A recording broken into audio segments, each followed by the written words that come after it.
एक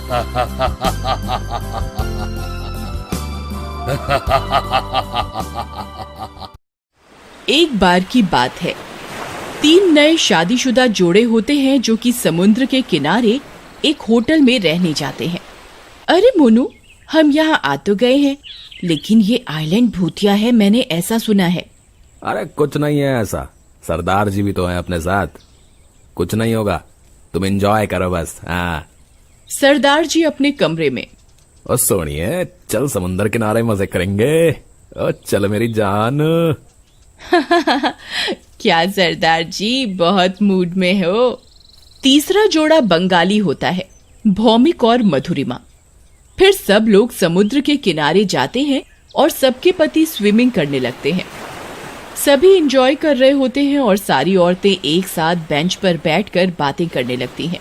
बहन, मैंने तो मना किया था, सुना है ये समुद्र भूतिया है, और देखो ना, यहाँ दूर दूर तक हम 3 फैमिलीज के अलावा और कोई भी नहीं दिख रहा।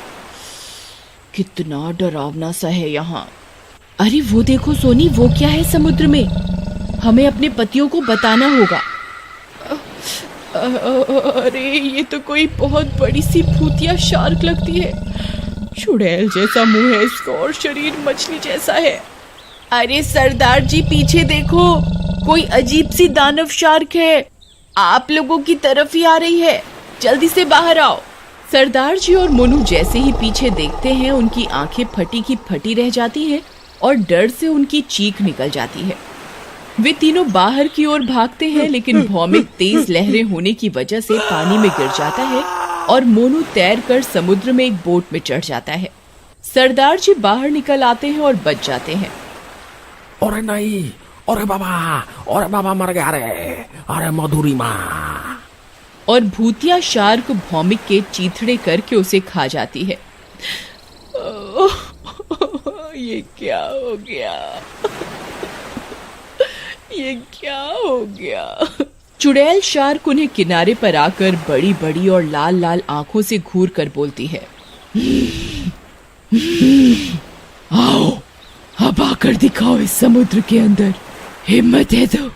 ये मेरा समुद्र है, दिखता नहीं, यहाँ तुम्हारे अलावा कोई नहीं है। क्योंकि मैंने सबको मार दिया, यहाँ कोई जोड़ा नहीं आएगा, जाओ यहाँ से, जाओ। फिर वो चुड़ैल शार्क वहाँ से चली जाती है। पता नहीं मोनू उस बोट पर चढ़ तो गया था, लेकिन दिख नहीं रहा, कहाँ गया? ओह गॉड। ओ बहन जी, तुसी हिम्मत रखो, मोनू वीर जी ठीक होंगे। पर ये था क्या, और मैं इन्हू छड़ूंगा नहीं। उधर मोनू जिस बोट पर चढ़ा होता है वो बहती हुई दूर चली जाती है और वो उसे स्टार्ट करने की कोशिश करता है, लेकिन वो स्टार्ट नहीं होती। तभी मोनू का फोन बजता है। हेलो हेलो हेलो हेलो कविता, हेलो। अजी अजी, आप कहाँ हो? बहुत मुश्किल से फोन लगा है आपका। आप ठीक हो ना? कविता, मैं एक बोट पर चढ़ गया था, लेकिन काफी दूर आ गया हूँ। मैं वापस आ रहा हूँ, तुम किनारे पर ही रहना है। हम सब किनारे से थोड़ी दूरी पे खड़े हैं, आप आ जाओ जल्दी। फिर मोनू उन्हें दूर से आता हुआ दिखता है। मोनू, तुम मुझे दिख रहे हो, जल्दी आ जाओ। लेकिन वो चुड़ैल फिर से आ जाती है। अरे पीछे देखो, वो चुड़ैल आ गई। ओ मोनू वीर जी, ओ जल्दी आओ। नहीं नहीं। चुड़ैल शार्क को देखकर उसके तोते उड़ जाते हैं। तुमने मुझे शोर करके फिर से जगा दिया, मैं तुम्हें नहीं छोड़ूंगी। नहीं, मुझे जाने दो, मेरी अभी अभी नई नई शादी हुई है, अब मुझे जाने दो। तो क्या हुआ, मेरी भी तो नई शादी हुई थी, मैं भी मर गई थी।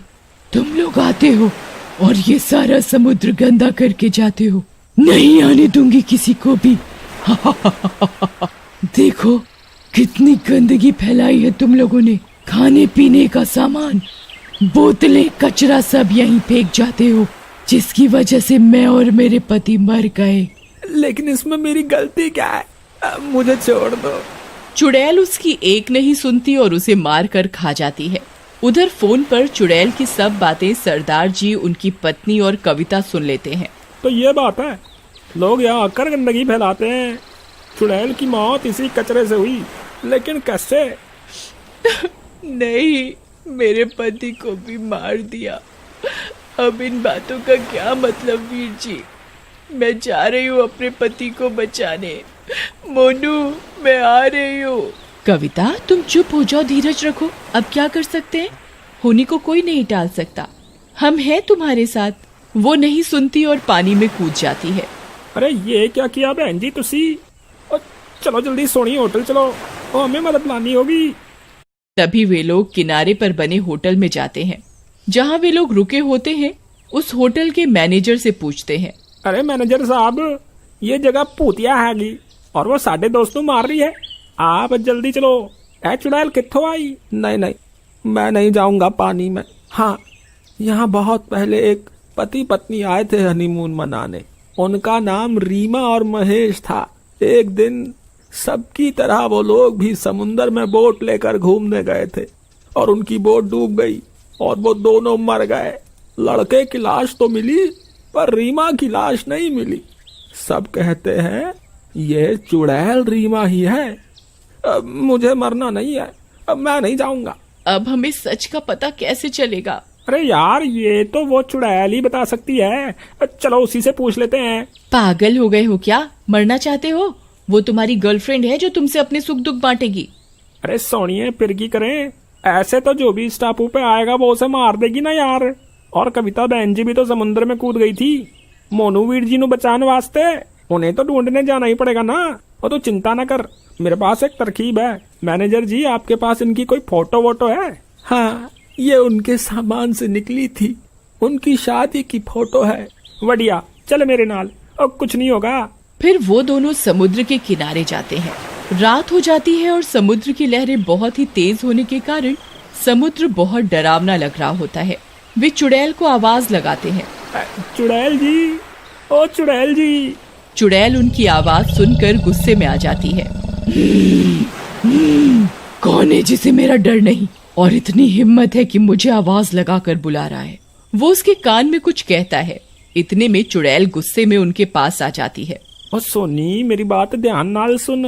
तुम नहीं बचोगे, गंदगी फैलाने आए हो। बोलो, मैं तुम्हें भी मार डालूंगी। चुड़ैल जी, ये देखो, आपकी शादी का फोटो आपके पति के साथ। चुड़ैल उस फोटो को देखकर शांत हो जाती है और वो उसे देखने लगती है। ये मेरे पति हैं, मैं इन्हें बहुत प्यार करती थी। आप दोनों बहुत अच्छे लग रहे हो साथ में। रीमा जी, आप शांत हो जाइए। हम आपको कोई नुकसान नहीं पहुंचाने आए।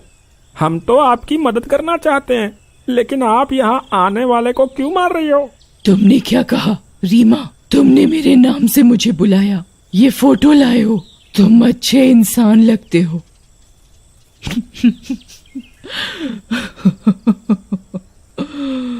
ये मेरे और मेरे पति की शादी की फोटो है। लेकिन आप यहाँ आने वाले लोगों को मार क्यों रही हो? सबको मार दूंगी। मैं और मेरे पति खुशी खुशी यहाँ घूमने आए थे और बोट लेकर समुद्र में घूमने निकले थे। लेकिन इस समुद्र में किसी ने जाल फेंका हुआ था जो हमारी बोट के नीचे की मशीन में फंस गया और जिसके कारण हमारी बोट डूब गई और हम दोनों मर गए। तब से मेरी आत्मा भटक रही है। मैंने एक शार्क के शरीर पर कब्जा कर लिया ताकि मैं यहाँ आने वालों को मार दूं और इस आइलैंड को गंदा होने से बचा सकूं। तो ये बात है, लेकिन हम भी आप ही की तरह नई नई शादी करके घूमने ही आए सी, और तुसी मेरे दोस्तों को मार के उनकी बीवियों को विधवा कर देता। ये भी तो गलत है जी।